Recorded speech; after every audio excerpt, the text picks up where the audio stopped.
Hello, Michelle Houghton here. Thanks for stopping by the Dare to Be Artsy YouTube channel today. I have this wonderful Dare to Be Artsy stencil, which I love. It's one of my favorites.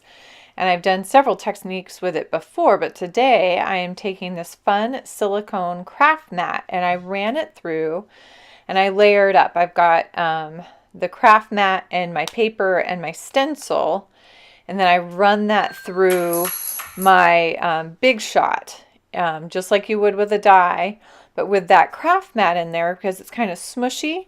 It uses the stencil as an embossing plate, and so I end up with these wonderful textured papers. And so I did two of them because obviously you can run it through really, really fast. So I did a couple just so I'd have some ones to play with. And then what I am going to use are these Dare to Be Artsy little blocks, and they come in two different sets. One is called Tropical, and then the other is called Festive. And so I've got both little sets, and they don't have, on the blocks, they don't have specific colors labeled, but you've got this group of 8 little mini blocks. You can buy them 4 at a time, or all, of course, all 8. I need it all. But I'm going to show you a couple different ways to do this. So the first one, I'm literally just going to open the ink pad and I'm going to kind of swirl. I do some small circles over the top. Now I'm working really, really lightly. So the only thing that catches the ink is the raised surface. So I've put the side up where the stencil is in the negative, and then the flowers are kind of popped up, or the that negative portion in between the lines is kind of popped up. And I'm using 3 colors. I used 2 that are kind of similar, the yellow and orange, and then I did really a contrasting color.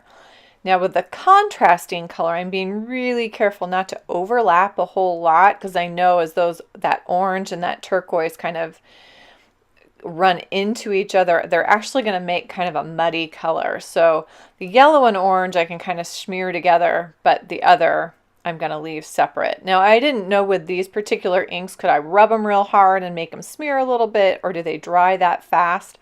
These were almost completely dry even when I brought a paper towel over. So I couldn't do a lot of blending, by hand afterwards. I even dampened my paper towel to see if that would have any effect. None at all. I got a tiny, tiny bit of ink off, but really no effect so much. So just so you know, any blending you're going to do has to happen while you're doing this. On the second card, I'm going to use one of these little kind of distressed daubers or foam daubers just to do some different techniques. And this one I'm using a blue, and then I've got some purples that I'm going to come in with. So I've got this really light blue that's really pretty.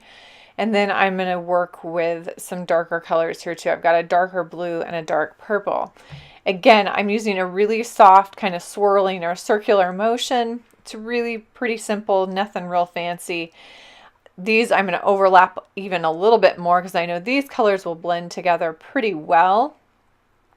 Depending on how dark, I can re-ink that and get more. Again, this time I'm still working on that same side of the paper where the lines are the stuff that's pushed back, so that negative space is pushed up. But you'll notice with this foam, with the kind of distress pads that I'm using, the inking little dauber things, it's going to get down into those creases a little bit more. And I'm not sure if it's because I'm adding more pressure or just the technique itself of using that foam pad versus using the ink pad. But you can see it doesn't leave quite as much white behind. It's still a soft color and we can still see that variation, but different.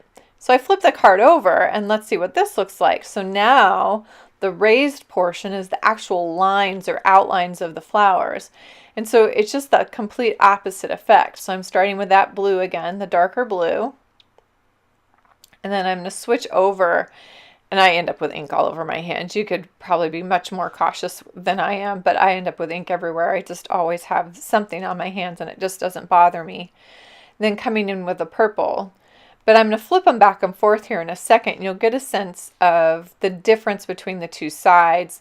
So you're either kind of darkening up the outline, or you're darkening up the space in between. Both look really pretty and both give you a neat effect, but you can see how many variations you would get from just this one simple technique. And obviously you can change the colors around. So there's the opposite side. On that one you can see the lines are featured, the backgrounds are featured, and then I decided I might as well do the same on the other one.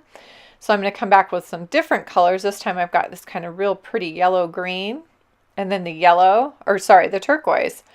And I come in, and again, the outlines are being highlighted this time versus, and see, these two are real close together. So if I do some overlap, you have kind of a nice in-between color. So there's the two outlines. There's the two backgrounds. The technique with the ink block, I have some more solid white or brighter white, where with the daubers it's a little bit softer. I'll go ahead and include some photos of the cards I made with these. If you made them big enough, you could actually do multiple cards. I just got one card out of each one, but you could probably do multiples if you wanted to cut it down a little further. Thanks so much for joining me this week. From all of us here, this week we dare you to be artsy.